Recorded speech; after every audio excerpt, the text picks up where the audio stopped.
Hi, everyone. My name is Dean Butler, and I played Almanzo Wilder on Little House on the Prairie. And I'm Alison Arngrim, and, well, you know, I was the evil Nellie Olson on Little House on the Prairie.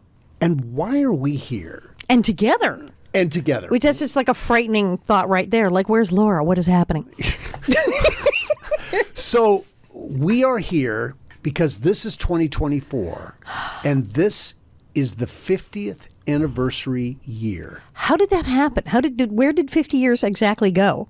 It was like whoosh. It just went whoosh. Right. What have we been doing for the last 50 years? Well, after the show, I finished puberty and got my braces off my teeth.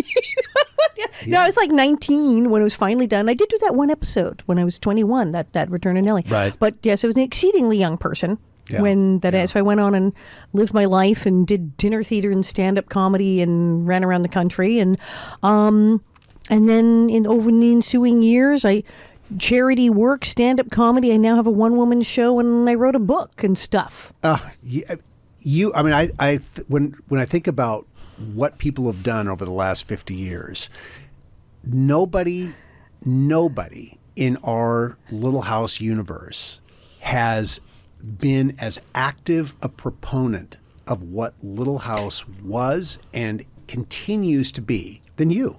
It was you can't beat them, join them kind of thing. So like right after the show, I said, of course, the show is over now. We will all talk about other things. People will talk about other things. And surely they will not just continually call me Nellie and say rude things to me. And it didn't. It went into reruns. It went on cable. And then like VHS came out and DVDs came out. And it shut, and Nickelodeon and Where Are They Now? And it didn't stop.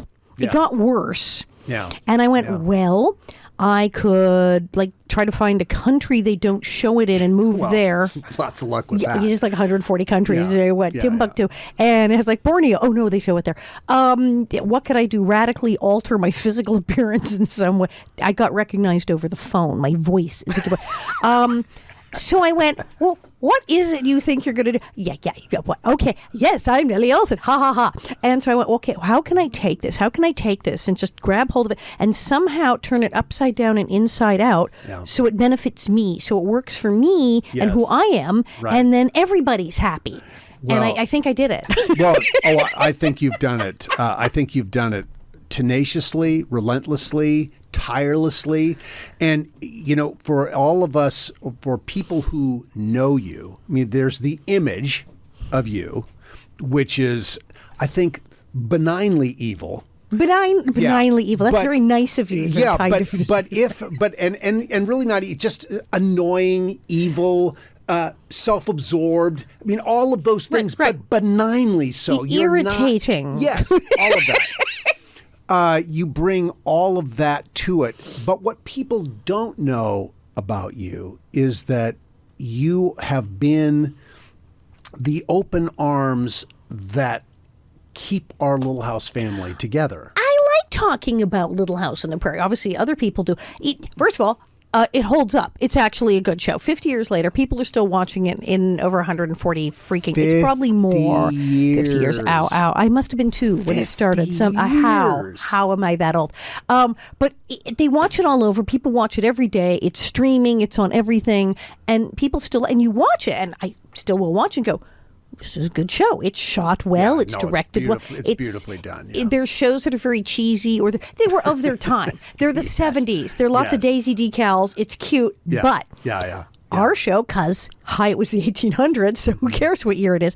It somehow works, and people are still getting something out of it. So I don't have to watch it and like be embarrassed. Right. And if I watch what I did in it, I look at like even the work I did and go, wow, I really hate me. God, I really am terrible. But you're so fun to hate. It's fun. I watch it and I go, I'm pretty good there. That was good and evil. I did that well. I don't cringe watching myself in the show. I go, it was pretty darn funny. Yeah, it was good. I sometimes do cringe watching myself in the show. You were very young too. How old were you when you got on our show, you child? I started at 23. That's a baby. Yeah, I was an old man compared to you and You were to a Melissa. grown-up person, but you were, that's really young. But I was young and didn't have anywhere near the experience professionally. Well, you hadn't been working I hadn't worked a lot. Not as long as we had. Right. And 23 is really young to suddenly overnight become insanely famous as Mr. Laura Ingalls. You know, like it's the guy who marries Laura. Boom. It was a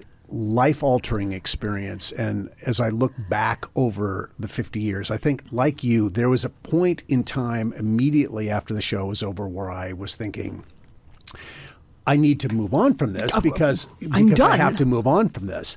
But then after about 10 years of that, I realized that this is still so good. And I want to retain a connection to it. And now, for me, it's 45 years. For you, it's 50 years. But for me, at that 40, after for the last 35 years, it has been actively participating, believing in it, supporting it, wanting to enhance and maintain that quality that people fell in love with so much on the program. And you've been, no slouch either in the last 45 years because, okay, so after the Prairie, he's Buffy's dad. He's the new Gidget's boyfriend. Or as I said, you're that guy. You're the dude. He's all the famous and fictitious women characters' boyfriend. What, you were the prince on Broadway. Right, you were Rapunzel's prince. Prince on He's the Broadway, prince. He's the dad. He's the boyfriend. He's the guy. So you had that gig, which is hilarious. Yeah. And then you're a producer. I mean, Almanzo was kind of sweet and innocent, not like slick, like not dumb, but not exactly rocket scientist. Not slick. I think he's not pretentious. He's a very real thing. And I think that's what, if I look back on why I was hired, I think Michael and Susan Sukman saw this just very straightforward, well-behaved. Since I was raised to be a certain kind of man. Now you make yourself sound like a Labrador Retriever. No, you were a very good actor. If I were a dog, that's what I would be. You would be a golden lab. That's what Almanzo would be. And that was the quality. But Almanzo wasn't going to go to the big city and run a corporation. That's like not the head for that. On the other hand, you in real life have been a producer and are clever and make documentaries and had that whole golf thing. And you do stuff. You've done all kinds of complicated things that Almanzo would have said, gosh, gee, ma'am, I don't know how that works. I plant wheat and raise apples, but and horses. But now I'm curious as we look at Little House and as it ended in 1983. How television has evolved in the last 50 years but in that evolution, we continue to be relevant. That's true because, there was the shift in the late 70s, early 80s. There was the TNA phase, as they politely called it. Well, Dallas and, the nighttime soaps, and everybody was sexy, sexy, sexy. See, everyone was so sexy, and we were so not sexy on our show. And that's why I did all those lovely bikini photos and poster art because I was like, I don't wear petticoats all the time. And I tried to be sexy. You felt compelled to have to, I'm sure you were being guided to say, well, you've got to show that you're not just that. Yes, and it was a big deal. I think young actors it's not always a great service for young actors or any actors of any age to tell them that they need to be something else. Well, and people now talk about the sexualization of young actors and teenage stars, that they're told to be pretty and sexy. Newsflash, I assure you it was going on in the late 70s and early 80s because I was there. It's like, well, yeah, no. And I'm like, oh, good heavens. But, so I had some really cute outfits. What the heck? I got some good swimsuits out of the deal. It was great. But it was very silly. And that was the era. And there was Charlie's Angels. And it was, Cops wasn't very overtly sexy, hot chicks. Yeah. And Pee-wee's Playhouse. Right, you had we're entering this sort of fantasy phase of things which was supposed to be totally an adult show that he did on stage and then became a children's show. But that was the kind of people who were possibly smoking things in the middle of the night, cartoons and whatnot. Well, Saturday Night Live in 1975 comes on, and that was like people were, I remember being in college. It was late night runs to Jack in the Box. Yes. and the smoke of whatever floating out from underneath the doors of fraternity house rooms and dorm rooms everywhere, because people were just like really diving into this very quirky humor and great humor. And political humor and stoner humor. It was sort of a precursor to now we have things like Adult Swim on the Cartoon Channel and all these, and that's of it today. And so things began to shift, and TV shows. And then, of course, the whole Norman Lear era that was already happening. Sure. He set the tone for exploring unusual situations and political issues and being really like out of the headlines kind of stuff. Yeah. Which weirdly we were doing on Little House, just nobody recognized us for. Critics either never watch a show or they watched like the one with Baby Carrie and said, this is nice family show. They missed the one where the Civil War soldier ODs on morphine in the middle of the park. Right. And that was like the first season. We had people dying in the middle of the park. People died. Babies were born. People were assaulted. We had spousal abuse, child abuse, drug addiction, racism, murder. We had all of this happened on Little House on the Prairie. But it got famous in 2008 when Breaking Bad came out. Yes, because people started talking about us. They talked about us on Hill Street Blues, too. On Hill Street Blues, they talked about was a huge game-changing show. Little House on the Prairie. Yes, they were. We were mentioned in the Movie Network. That was one of my favorites. Yes. Because I was in the theater with a bunch of my friends. NBC's got Little House on the Prairie. And they've got Little House on the Prairie. And I was with a bunch of my friends. I was like 15. I like slumped down to the floor of the theater, and they all laughed hysterically and pointed at me. But yeah, we were getting mentioned. We were a thing. Right. That aside from being a show, we were a concept. We were a thing that everybody knew what you meant when you said, oh, that's so Little House on the Prairie. It became part of the language. Yeah. And it's still doing it. Now, I've seen shows over the years. I remember I adored the show 6 Feet Under. Did you watch 6 Feet Under? You know, it was like about death in a the family who runs a mortuary. And I got absolutely pulled in because it's very good. I mean, the actors are so good. Yeah. And there was a weird whole fantasy thing. People who had died would come back to life and talk to them. They were there. And then they would be the family's problems and then the life of the person who just died and how it got complicated. But I watched and I went, it's the new Little House on the Prairie. And people said, oh, get out of here. Come on, it's this dark comedy drama and they're in a mortuary. I said, yes, but they all go to their mom. When something goes wrong, they all return to the household to go to their mother to see what to do. When anything gets bad, the whole family bands together and they support each other. And the brothers and the sister are constantly getting each other out of fixes and wondering what they're going to do. They all help each other. Yeah. And they all wind up back at the dining table in the big kitchen. And the mother settles everything and gives them advice and straightens the whole thing out. And they cry and laugh together as a family. And I went, this is the most unlikely situation, but it's the most like an episode of Little House on the Prairie of anything I'd ever seen. And that's why it was like a hit. If it had just been Ha Ha Ha Dead Bodies, it would not have been the hit that it was. Right.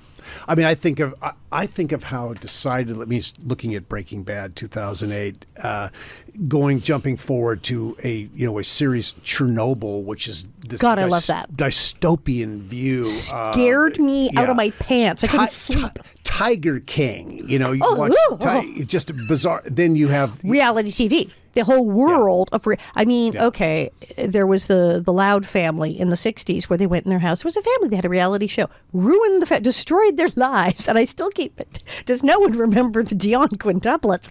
We still are doing reality TV, and it's still kind of messing people up. And through all of that, after all of this, 50 years later, after Kardashians, the Kardashians, as 2024 begins. Little House is still here. This is the Little House on the Prairie 50 for 50 podcast. We're really doing this. I've heard this music somewhere before.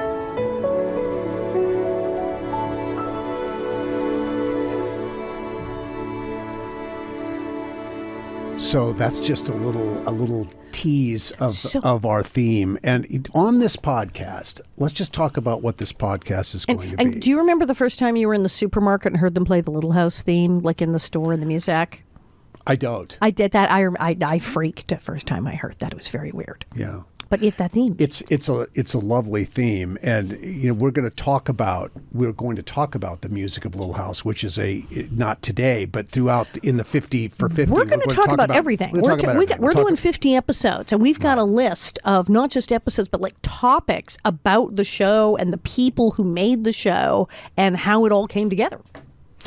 Yeah, we're going to talk about everyone in front of the camera, behind the camera, favorite episodes, themes, all of these things that went into the making of this wonderful program. We're going to talk about now to help take us through all of this. I'm so excited. This huge task, because it's huge.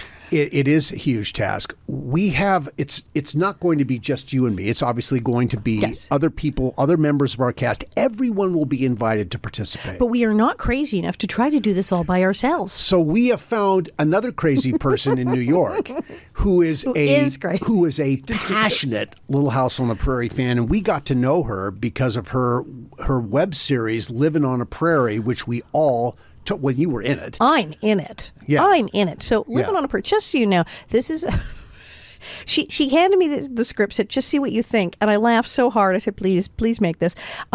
It's about a woman who loves Little House on the Prairie, but so much so that she's allowed it to become an obsession to the point it's interfering with her day-to-day life, her job, relationships, her family, trying to get a boyfriend. It's all going out the window because... It's like the rest of us. So let's bring in right now our friend and our host for Little House on the Prairie 50 for 50 podcast, Pamela Bob. Hi, Pam.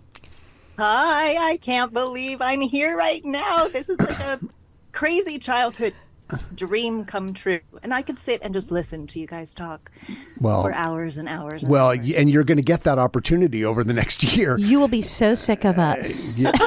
Impossible. So, that's very generous of you. But, when we talked, Alison and I talked about this project and doing this podcast in this 50th anniversary year, and we immediately thought, who can be the ringleader on this? Who is Queen of the Bonnet Heads? Queen of the Bonnet Heads, I tell you. We immediately thought. That role lightly. We said Pamela Bob. It's got to be Pamela Bob. One of maybe the most thrilling moments of my life was when I got a call at 6:30 in the morning from Alison, and who said, "I'm in a taxi with that cast, a limo, a white stretch limo with fancy lighting." We were because we were right. Where the hell were we? I forget, but we were in a limo at an ungodly hour, and we said, "Okay, we're doing this," and we planned the whole thing in the car and went, "Screw it, let's call her." and the fact that you guys entrust in me at all to be even a small part of this is just an honor beyond belief, honestly. So how did you become an obsessed Little House fan? Okay, she's not as bad as the character in the show. She's functional. She's married. She's married and stuff. My show is loosely based on some of my But life you have like a life and a sure. husband. Yes, I do. Unlike her. Okay. I'm not that crazy. I think Little House has happened in sort of waves of generations of fans, right? So they're the OGs, the original gangster viewers who watched actually on primetime television every week on Mondays, wasn't it Mondays? Sure. Yes. What started on Wednesdays That's and right. became Mondays. Yes. Right. And then there was the first generation, which was the first generation of rerun babies.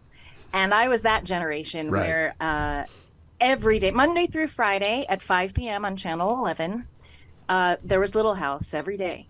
And the second I watched it, I was hooked. It was like a drug.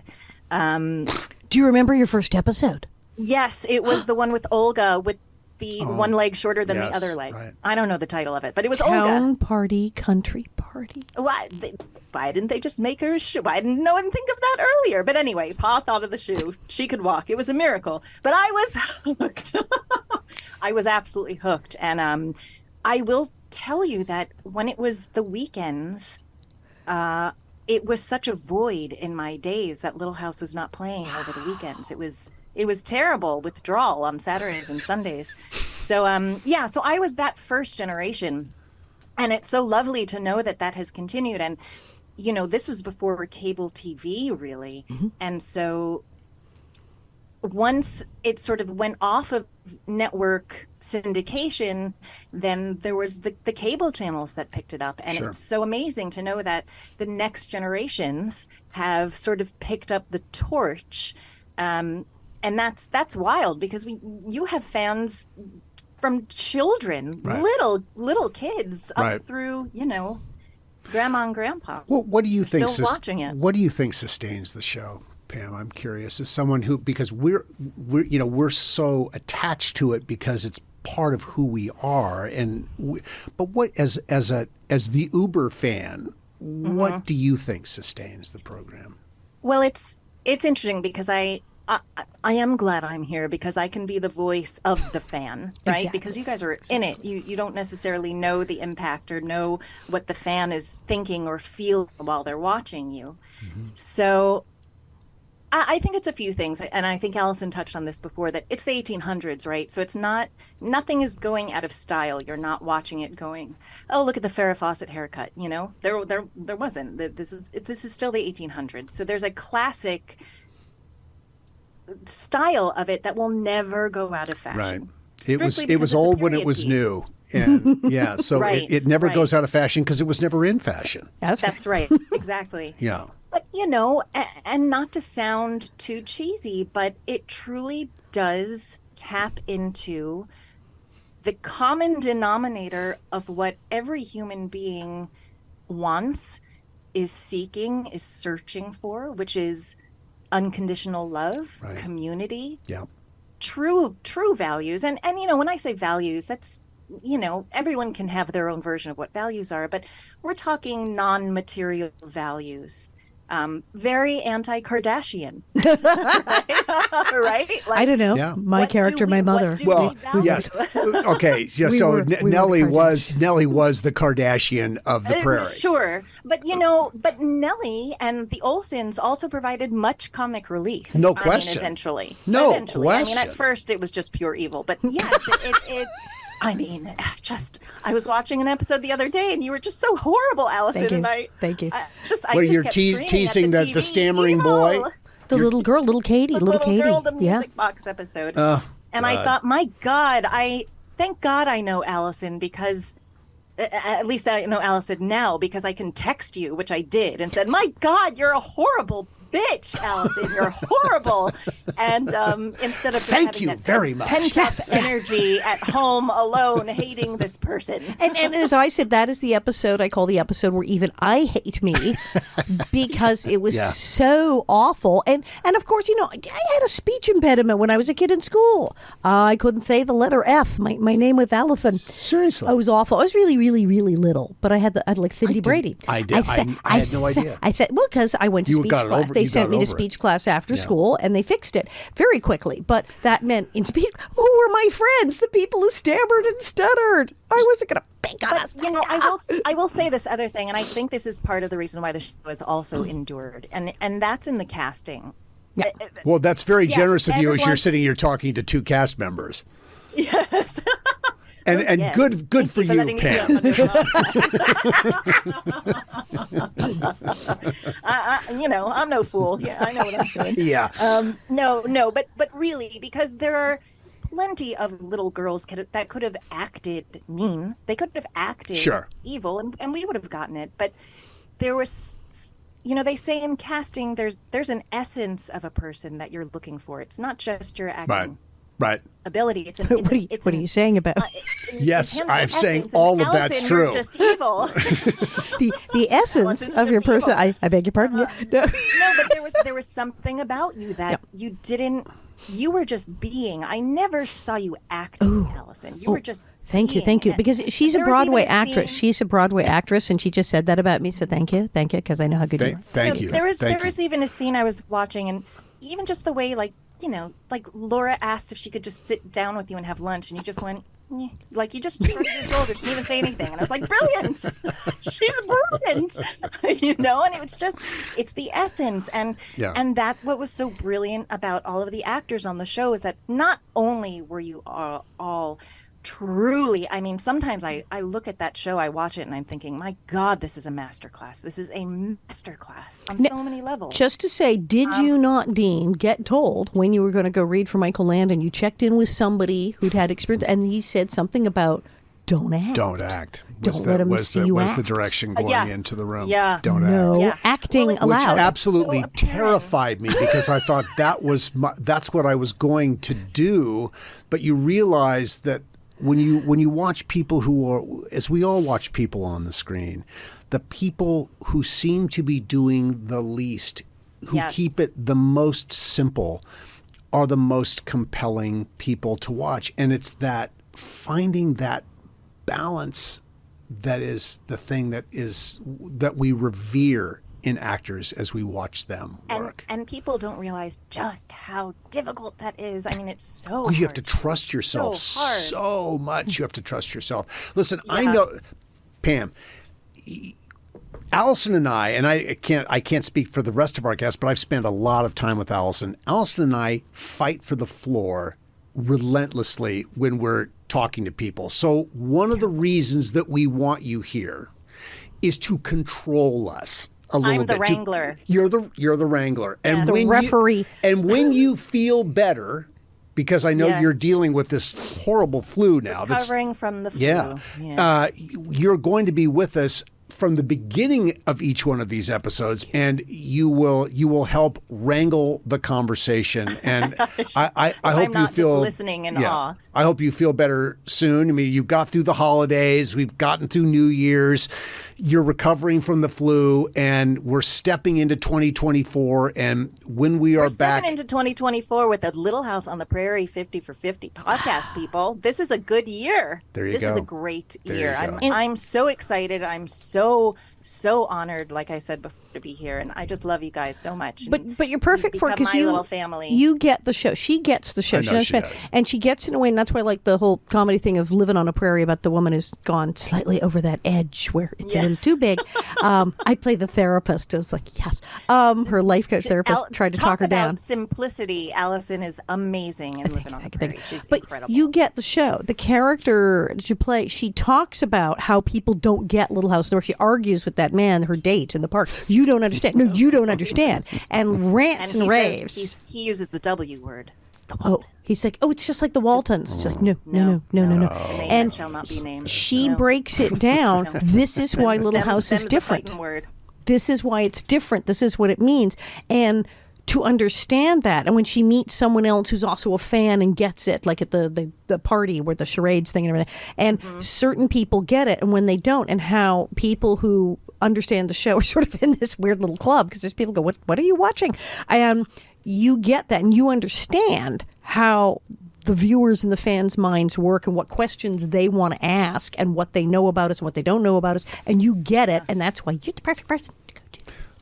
well, Thanks, people. No, Thank you. thank you, Pam. And listen, we will see you. We will see you very soon. I cannot wait. And well, you're very kind. You are so I great will to not step be into wearing this a with bonnet. us. Okay. I won't be wearing a bonnet. Well, you but could maybe perhaps once in a while. I think lemon verbena shall be. Well, of course, we won't smell that here, but you'll know. I'll know. She could Yeah. be wearing a petticoat under the Okay, table. We'll perfect. never know. Perfect. Yeah, You never that's know what's bottom half. very- Wow. And like this that show. on a Petticoat podcast for thing. Little House on the Prairie. That's great. I like the show already. I know it's I'm good. tuning in every week. This is great. Pam, we will see you soon, and Love you. thank you Yes. very much. We'll speak. So, as we continue this, Alison, I know our goal is to have everybody Everybody. who was a part of the show There's a lot of people. be on this. I think it's pretty safe to say that we will get, most people, if they are functional and they were in front of the camera, they will come on and talk to us. And I think it will be great to have members of our crew, our casting director, Susan Sukman, people who have television historians, former network executives. Who were there when it started and know why the Right. show wound up on Exactly. TV and how it was made and Exactly. who know why we got hired and all these other people. We're going to talk, we're going to talk about Friendly Family Productions and Ed Friendly, and how he found the books, and how he found Roger Lee McBride and made the deal to do the pilot, and all of that. We're going to talk about all those things from there all the way to The Last Farewell and the 50 years that the 50 years or the 40 years that are in between then to now. One of the people, and I don't know if we're going to get him to come on, but I think there's a lot of interest in if we could get Jason Bateman to come on. Jason, I know you listen to podcasts. I know you're out there. I know you have a podcast. Smartless is one of the great podcasts that's in We're this podcast not just sucking universe. up. You're really good. But we're inviting you to come on the show. Jason knows he's really good. He knows that. Yes. He knows he's really good. And that's why we're inviting you to come on the show. It'll be great. You'll love it. It'll be fun. It would only need to be, we can have you on for 5-10 minutes, and you can fit it between a round of golf. You can do it from you can do it from the ninth now tee. We're sucking up at this point. Yeah. But he has acknowledged his roots, that his first big gig was Little House on the Prairie, Little James and Cassandra. Right. And he has in interviews talked about that. And we he want is to very have proud. Melissa Francis on as well. She's lovely. She tells a great story. And she's written now 3 books? 2 books? 3 books? Really? I remember her first one was fantastic. Yeah. So, we have a very interesting group of cast members, many of whom you've had a lot of exposure to, because there's a group of us that remain actively out there. But the Jasons of the world, the Melissa Francises of the world, who are a little quieter about it. Lucy Lee Flippen, who I loved, who played Eliza Jane. Lucy doesn't do a lot of appearances, but literally I just spoke to her the other day. Just spoke to her the other day. I did. I just happened to call. I was actually thanking her because she made a lovely donation to Protect, my charity. She's a lovely person, and we were chatting away, and she was talking about how she is going to be coming to some of our events, woohoo, during the year, and would love to see us. So I think Lucy Lee is a shoo-in for the show. Oh, well, no question. There you go. I mean, I think Brilliant woman. We want to have everybody on, and I think there's going to be a lot of time spent talking about those people who had this incredible effect on what the content became. So we're talking about Michael Landon, Ed Friendly, Roger McBride. I think Kent McRae, obviously, started as the unit production manager, became the producer of the program. The composer, David Rose. Oh, my God. David Rose, the music that David Rose wrote for Little House is the character that you don't see, but that informs everybody of everything emotional that's going on in the show. And at its core, Little House is an emotional journey. Oh, it is. The music. I mean, that's when you and now we're going to cry. And if you're watching an episode and you think, I'm not going to cry. I'm not going to cry. Right. And it's when you go, I'm going to cry. And then that music kicks in. And then that's when everybody's finished and starts crying because the man was a genius. Now, do people know Roger McBride? Who the heck is Roger McBride? Roger McBride. This is a crazy story. So Laura Ingalls Wilder, Laura only had the one daughter, Miss Rose. And Rose, although she married, she did not have a child that survived. And so there were no children. When Rose grew up and became a very successful writer, she had a friend named Roger McBride. And don't you know, she went and left him everything. Well, Roger was her attorney. And there you are. And a writer. And was the son, or she described him as the grandson she'd never had. Grandson she never had. She adored him. Right. And they were thick as thieves, and he was a writer, and that's why he went on to write some more books like Little House in the Big Apple, sort of like when they continued the Ian Fleming James Bond things. Little House in the Big Apple. It was about the whole Missouri thing. Sure. Well, like what I said, the Ian Fleming thing. Ian Fleming was dead, and there were more James Bond books. So it was like that kind of thing. He kept going, and then his daughter and her. So that's the thing, is when Ed Friendly said, okay, who's got the rights to this? And people say, well, why isn't it their names? The Ingalls were all gone. It was Roger McBride. This was the dude. This was the guy. Right. And he's a fascinating person. So there you are. He's a fascinating character. So we're going to talk about those people and 200 plus episodes of Little House on the Prairie. And we're going to be right back to talk about what's going on as we progress towards the celebrations that are going to be throughout 2024. Epic. We'll be right back.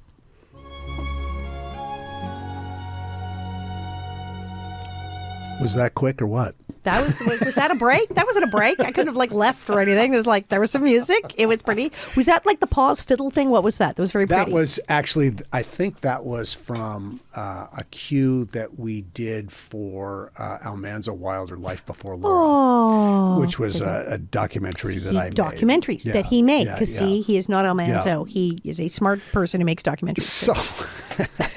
So coming into this year, well, you were involved in this going back to 2019? Yeah. We have a huge, unprecedented event that's coming up to celebrate 50 years of Little House. And you were there the day the dream came into existence. Oh, to be fair, I got beat up. Baby Carrie beats us all, man, because Rachel Greenbush, one of the Baby Carrie twins, lives there, and her husband Danny. In Simi. In Simi Valley, where we shot the show. And Danny, her husband, Danny, grew up there. He's like born and raised there. So they've been talking about, like, can't we do a Little House thing when they do Pioneer Days? They've been bugging people in Simi to do something about us for like decades. Well, they sold it. And they finally did. And then I went to a meeting and then a meeting, and then we called people. Next thing we knew, we were having this meeting. So we've got a thing, and this is crazy because, okay, we do beautiful events all over the country. We go to all sorts of beautiful.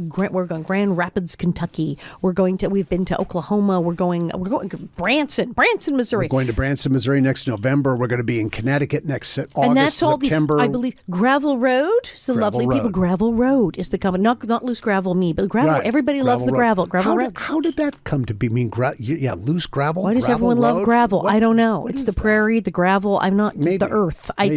But gravel, we have a whole series of events, and I had to put a pinned post on my Facebook with the list of them all. But we've got the only event where it's where we filmed it. Many of the events are in real Lore Ingalls sites like Missouri or in Independence, Kansas. Right. But we're going to where we shot the darn thing right there. Good Big Sky Ranch where we filmed the shows. Right. Is involved. There'll be a tour of that. The whole cast is coming in. It's going to be this insane, epic, monstrous thing. Recreations of the sets, massive participation by the cast, actually walking on the ground where we walked, where I walked when I said, "Country girls," right there. We're going to walk there. This morning at 8:45, I was walking the grounds of Big Sky Ranch as we're working with the excavator who was going to be redoing the road into Walnut Grove as it was on the series. And we're talking about the mowing as we're talking about the mowing of all the grass so that the green where the bridge was. Because we've been out there a few times, and the road, and if you watch a show, the one that went around by the Feed and Seed, that road is open, and that's the one we've been taking when we've gone to go look at where the Mercantile was, where it was. But that road that went past the blacksmiths and Doc Bakers over the little bridge into town is all overgrown. Now there will not be a little bridge because there's no river. There's no river. Because it came on with a spigot, but yes, that road is going to be put back so that our buses can drive into Walnut Grove. Although actually, the excavator said it would be better on a new road if they went on the outside and left through this road. That is smart, because come up by the Feed and Seed and then down through the town. That is 100% correct. So that may be the best way to do it. Also, so that you're not taking the chance that a bus that holds 50 people will sink into soft ground, which it could very well be in March. We'll find that out. We will try that. We will try. We will put heavy people and things and pile that. We'll put luggage in there with them or something. I don't know. We'll take a bus. Well, we're going to try it out. We're doing a test in later this month. In January, we're doing a test later this month with a couple of buses, and when the road is done, and we're going to test a lot of different things about the tour. But in addition to replacing 12 set fronts at Big Sky, at the Rancho Santa Susana Community Center in their gym, we're transforming it into a soundstage, and we will rebuild 3 interior sets. You can rebuild the sets. The Little House, the Olson's Mercantile, thank you, and the church. Now you can find out more, the church school, and you can find out more about this if you go to littlehousefestival.com. All the information is there. And of course, there's a lot of social media that's out there about this. It's all over my Facebook page, please. But it's March 22nd, 23rd, 24th, 2024. So, I mean, it's 2 months away, basically. And there is an enormous amount of work that's being done by former cast members and by, I think, really incredibly, by fans of the program who are so devoted to it, fans who have recreated the schematics of the sets, who have done it, who are another one who is doing all the beautiful painting. People who are of artists, all the front. Right. architects, graphic artists, computer artists, set builders, right. but who love the show. Who love the show and who have see stepped into this it. vision of bringing it back for everyone to see. Yes. Yeah. So, listen, I think there are going to be questions. People are going to ask questions about the show. I'm going to give people the opportunity to communicate with me through my email address that I want you to use for this if you want to send me a message, info@deanbutler.com. Info at Dean Butler. You can write to Dean Butler. Info@deanbutler.com. Is there an address, Allison, that people, if they had questions, that they could... Loose gravel, not gravel road, but loose gravel prod at AOL.com. That's loose, L-O-O-S-E, gravel, G-R-A-V-E-L-P-R-O-D, short for productions, loosegravelprod at AOL.com. And you can email there. And you can also sign up for the Nelly newsletter, which you would get once a month, which tells you like where I am and where everybody else is and all about these incredible events we're doing with our mega Little House one, all my trips to France, other events I'm doing, other events that we're doing with Gravel Road, where we're popping up all over the place from Kentucky to Independence, Kansas, and just the massive amount of stuff that is going on. I've had quite an adventure this last year. As I never thought that I would write a book. I just, when people, I was asked this for years, that when are you going to write your book? People had read your book, they'd read Melissa's book, they'd seen Charlotte's book. And no man has written a book. All the girls, what Melissa Francis, Charlotte, everybody, all the girls wrote. Baby Grace, Wendy, who has written wonderful and books. She's good. She is good. She's Baby Grace is good. Yeah. So all the women have written a book down to the babies, and you're standing there going, book, where's the book? Well, Kent McCrae wrote a book, but he was behind the camera, and Kent wrote a wonderful book. Very, very descriptive. And you hear, if you knew Kent, anyone who knew Kent would hear Kent's voice coming right off the pages of this book. But where are our actors? Where's our actor who wrote them? So I decided, knowing that we were coming into this 50th anniversary year, that I would write a book. And so it's a combination of memoir and look back at 50 years of Little House.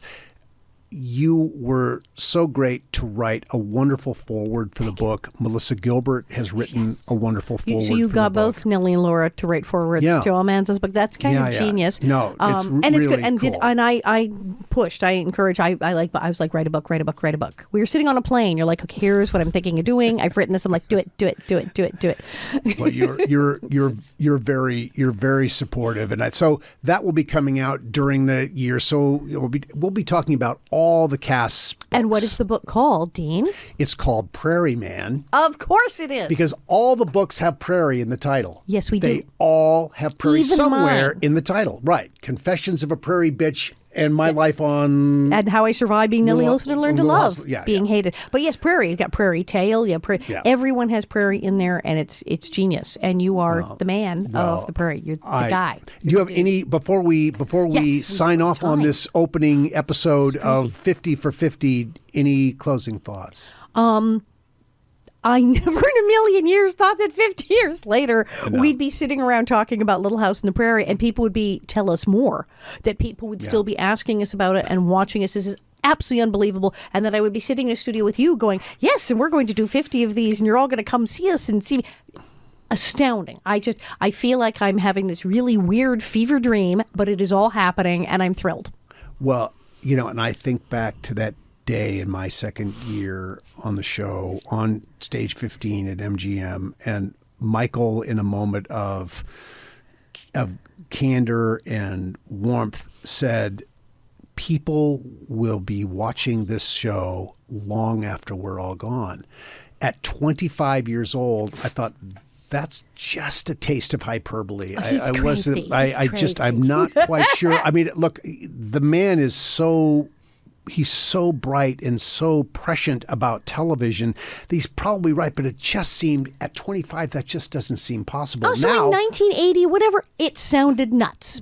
Now at 67, we're all in our 60s, and even our younger cast members are zeroing in on their 60s.